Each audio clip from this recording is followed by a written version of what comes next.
ఎదిగిన కొద్దీ ఒదగమని అర్థమందులో ఉంది.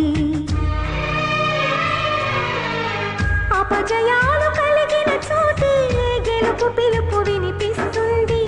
ఆకులన్నీ రాలిన చోటే కొత్త చిగురు కనిపిస్తుంది. మౌనంగానే ఎదగమని మొక్క నీకు చెబుతుంది.